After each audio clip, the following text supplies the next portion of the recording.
नमस्कार बच्चों, डिवाइन की ई लर्निंग कक्षा में आप सभी का स्वागत है। मैं रश्मि रेखा आशा करती हूँ आप सभी स्वस्थ एवं सुरक्षित होंगे। आज हम संस्कृत पाठ पुस्तक से नवम पाठ सह कलमेन लिखति इस पाठ का अध्ययन करेंगे। सह कलमेन लिखति अर्थात वह कलम से लिखता है, इस पाठ को पढ़ेंगे। पिछली कक्षाओं में आपने कर्म कारक का रूप पढ़ा था। तुम किम पठसी, तुम क्या पढ़ते हो। अहम संस्कृतम पठामि, अहम संस्कृतम पठामि, मैं संस्कृत पढ़ता हूँ। अहम पाठम पठामि, मैं पाठ पढ़ता हूँ या पाठ को पढ़ता हूँ। पिछली कक्षाओं में आपने कर्म कारक पढ़ा था, इससे पहले आपने कर्ता कारक पढ़ा था। जैसे सह पठति, वह पढ़ता है। छात्रः पठति, छात्र पढ़ता है यानी विद्यार्थी पढ़ता है। और आज हम ये नवम पाठ में पढ़ेंगे तृतीया विभक्ति का रूप। सह कलमेन लिखति, वह कलम के द्वारा लिखता है, वह कलम से लिखता है। समझ में आ रहा है बच्चों? आइए कुछ और वाक्य को भी देख लेते हैं। देखिए, जैसा कि शीर्षक में दिया हुआ है सह कलमेन लिखति, वह कलम से लिखता है या कलम के द्वारा लिखता है। सह कंदुकेन क्रीडति, किससे खेलता है? कंदुकेन से अर्थात गेंद से। कंदुकेन का अर्थ होता है गेंद से। तो यहाँ पर बच्चों के द्वारा जो भी क्रिया हो रही है वो किसके द्वारा हो रही है, यही बताया गया है। आइए देखते हैं। यहाँ पहले चित्र में देखिए, बालकः क्रीडति, बालक खेलता है। बालकः केन क्रीडति, बालक किससे खेलता है? बालकः केन क्रीडति, किससे खेलता है? सह कंदुकेन क्रीडति, वह गेंद से खेलता है। रोहितः विद्यालयम गच्छति, रोहित विद्यालय जाता है। सह कथम विद्यालयम गच्छति, वह कैसे विद्यालय जाता है? कथम यानी कैसे। सह बसयानेन विद्यालयम गच्छति, वह बस के द्वारा विद्यालय जाता है या बस से विद्यालय जाता है। सह लेखम लिखति, वह लेख लिखता है। सह कलमेन लिखति, वह कलम से लिखता है। सह ध्यानेन पठति, वह ध्यान से पढ़ता है। समझ में आ रहा है बच्चों आप लोगों को? ये तृतीया विभक्ति का रूप है। तृतीया विभक्ति में एन का क्रिया के साथ एन का जो कर्म है उसमें एन लग जाता है। जैसे बालक का शब्द रूप आपने पढ़ा है ना, बालकेन। उसी तरह से यहाँ पर देखिए, कंदुकेन, बसयानेन, ध्यानेन, कलमेन, यानी एन लगने से वो से हो जाता है, से चिन्ह हो जाता है। कारक का ये तृतीया विभक्ति का रूप है। आइए कुछ और वाक्य देख लेते हैं। अर्णिका क्रीडति, अर्णिका खेलती है। अनुराग अपि क्रीडति, अनुराग भी खेलता है। अनुराग नाम है, अपि का अर्थ होता है भी, क्रीडति यानी खेलता है। अर्णिका अनुरागेन सह क्रीडति, अर्णिका अनुराग के साथ खेलती है। सह का अर्थ क्या होता है बच्चों? साथ। अनुराग के साथ खेलती है। तो प्रतिदिनम क्रीडतः, तो का अर्थ क्या होता है बच्चों? ये द्वितीया विभक्ति है, द्विवचन का रूप है प्रथम पुरुष का। तो यानी वे दोनों प्रतिदिन, क्रीडतः यानी खेलते हैं, वे दोनों प्रतिदिन खेलते हैं, रोज खेलते हैं। तो आनंदेन खेलतः, दोनों खुश होकर के खेलते हैं। समझ में आ रहा है बच्चों आप लोगों को? तुम केन सह क्रीडसि, तुम किसके साथ खेलते हो? अहम मित्रेण सह क्रीडामि, मैं मित्र के साथ खेलता हूँ। सह का अर्थ साथ होता है, क्रीडामि खेलता हूँ। ये क्रिया समझ में आ रहा है बच्चों? तुम के साथ देखिए क्रीडसि और अहम के साथ देखिए क्रीडामि। ये अंतर आपको समझ में आ रहा है बच्चों? यहाँ देखिए क्रीडति, ये प्रथम पुरुष का रूप है, और यहाँ देखिए ये मध्यम पुरुष का रूप है, और ये उत्तम पुरुष का रूप है।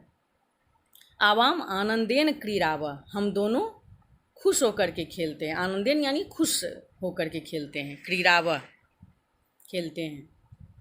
अर्णिका भोजनम खादति, अर्णिका भोजन खाती है, खाना खाती है। सा कथम खादति, वह कैसे खाती है? किम सा हस्तेन खादति, क्या वह हाथ से खाती है? किम का अर्थ यहाँ पर क्या होता है बच्चों? क्या। कथम कैसे। सा चमसेन खादति, वह चम्मच से खाती है। यहाँ पर क्रिया किसके द्वारा हो रही है, किस माध्यम से हो रही है, वही बताया जा रहा है।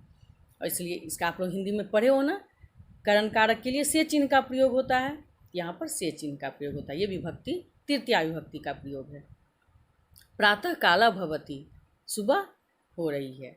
वृद्धा उद्यानम गच्छति, ये बूढ़ा व्यक्ति जो है, बूढ़े जो हैं, ये बगीचा जा रहे हैं।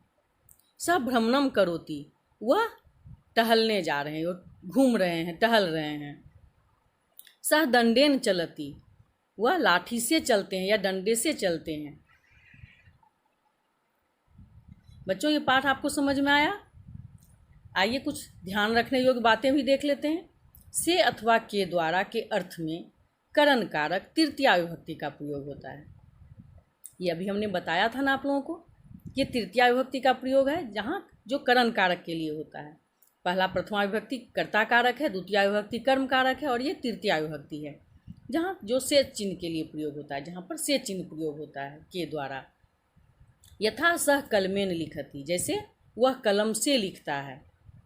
करण कारक अकारांत शब्द एक वचन में, शब्द के अंत में एन आता है। आपने देखा ना, यहाँ पर देखिए कलम के साथ एन का प्रयोग हो गया, उसी तरह से कंदुकह के साथ एन का प्रयोग हो गया, कंदुकेन।